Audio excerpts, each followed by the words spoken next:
Petro fue obviamente uno de los presidentes que dejó varias repercusiones por su discurso ante la Asamblea General de la ONU. Lo estuvimos siguiendo en vivo aquí.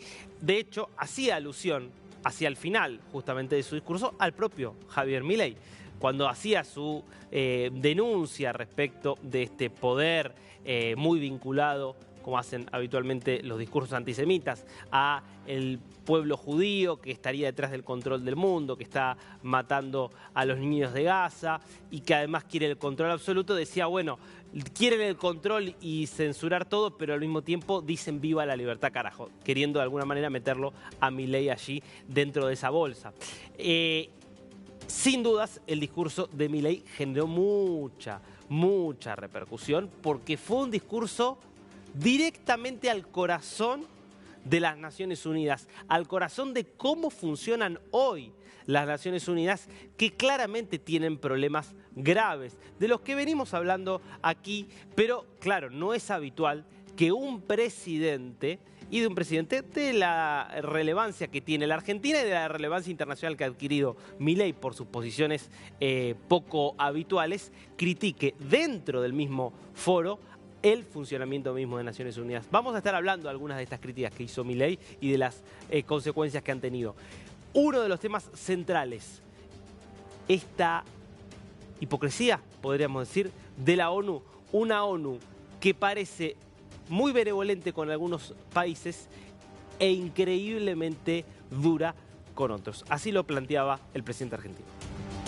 En esta misma casa, que dice defender los derechos humanos, han permitido el ingreso al Consejo de Derechos Humanos a dictaduras sangrientas como la de Cuba y Venezuela sin el más mínimo reproche.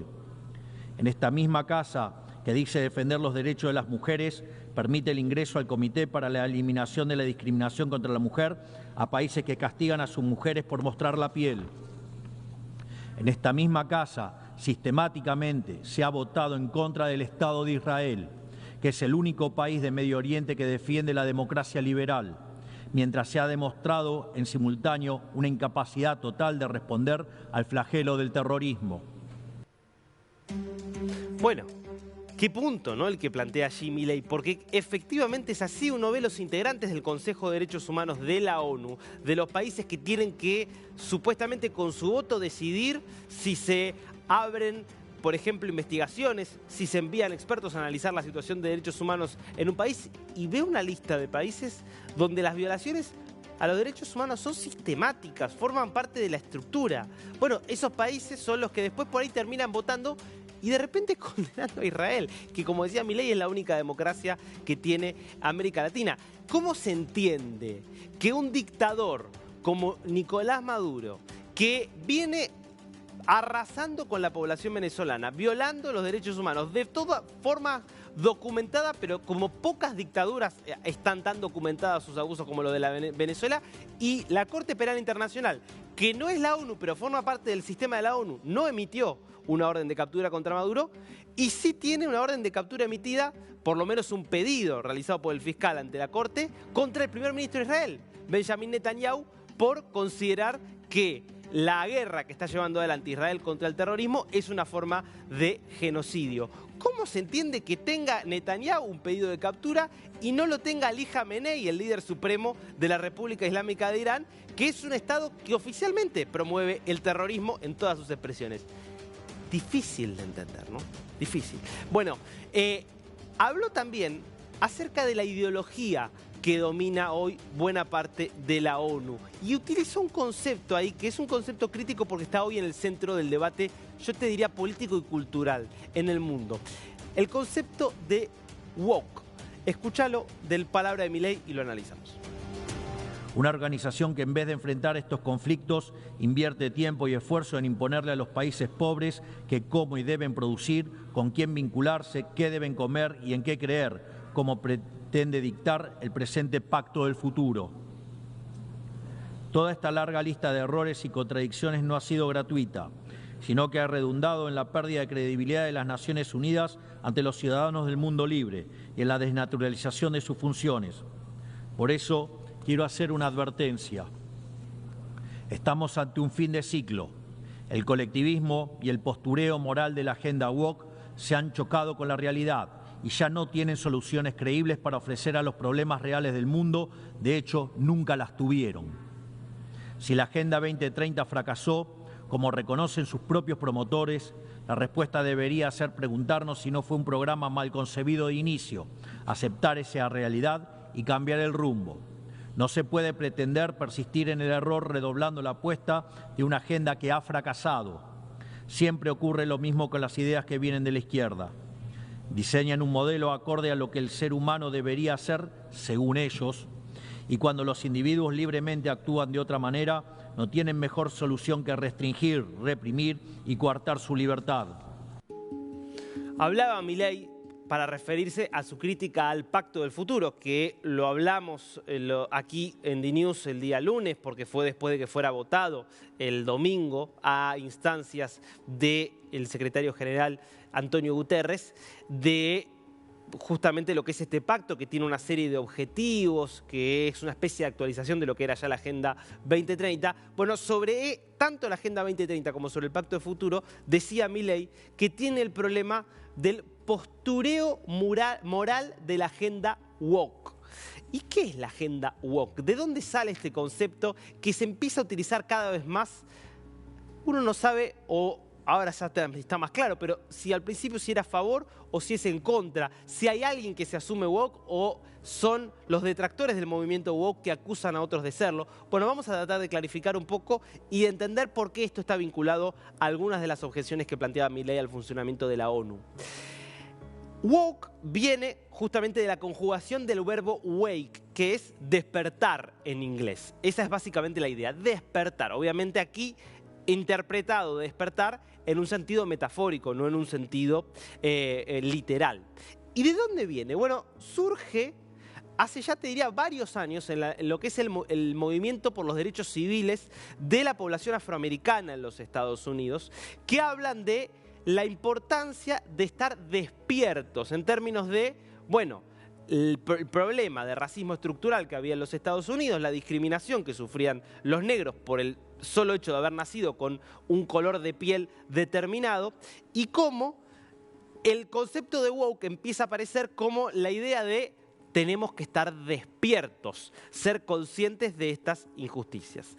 Así surge este concepto. En los últimos años, pasemos a la segunda placa, empieza a generalizarse un poco más su uso, ya no solo para aplicar a las desigualdades raciales, sino a la idea de que había que estar despierto, ser conscientes de todas las injusticias que hay en la vida cotidiana. Es decir, empieza a aparecer una idea en un sector, sobre todo muy vinculado a las universidades, muy vinculado a la juventud y muy vinculado a distintas minorías, de que en realidad no era solo los negros quienes sufrían injusticias en Estados Unidos, porque es un movimiento que surge muy en Estados Unidos, sino que todas las minorías sufrían injusticias y que en realidad esas injusticias estaban en cada aspecto de la vida cotidiana.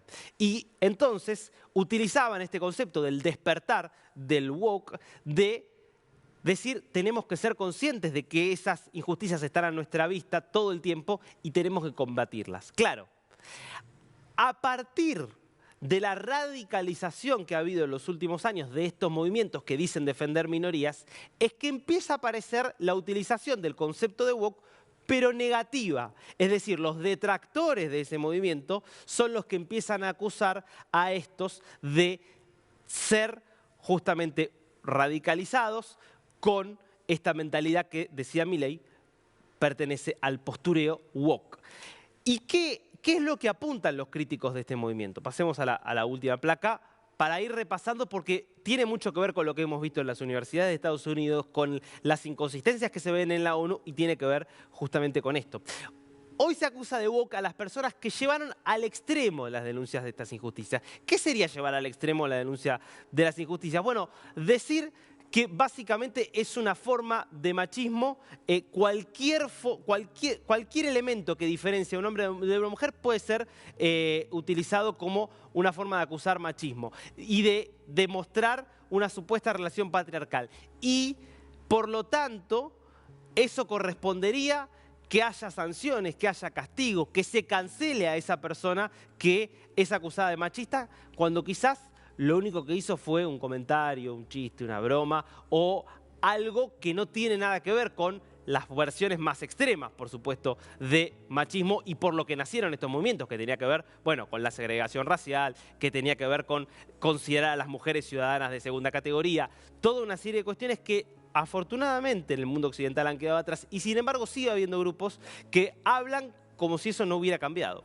Entonces hoy el wokismo es identificado como un movimiento radicalizado que en muchos casos busca la censura de aquellos que piensan diferente. Porque la idea aquí sería, si vos no estás de acuerdo con la visión respecto de cuestiones de género, por ejemplo, que proponen los defensores de estas ideas, bueno, pasás a ser considerado de ultraderecha, fascista, filonazi y una persona que debe ser cancelada. Esto es el centro del debate, te diría, cultural hoy en Occidente, entre, insisto, minorías bastante radicalizadas, pero que han tenido mucha capacidad de llegar, por ejemplo, a las Naciones Unidas, y aquellos que se oponen de forma más vehemente, por lo menos, a esto.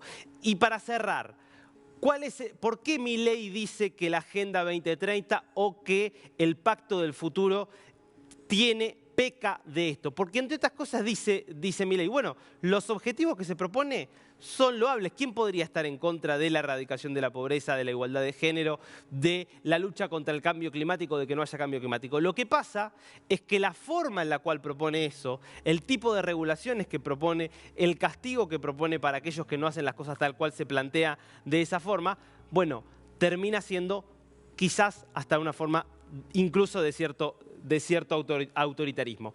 Este es un poco, insisto, el eje de este debate cultural, la ONU en la mira como nunca antes y un discurso que es el que dio Javier Milei, que está teniendo muchas repercusiones. Volvemos en vivo a la ONU porque siguen hablando algunos líderes mundiales en esta segunda jornada de discursos ante la Asamblea General.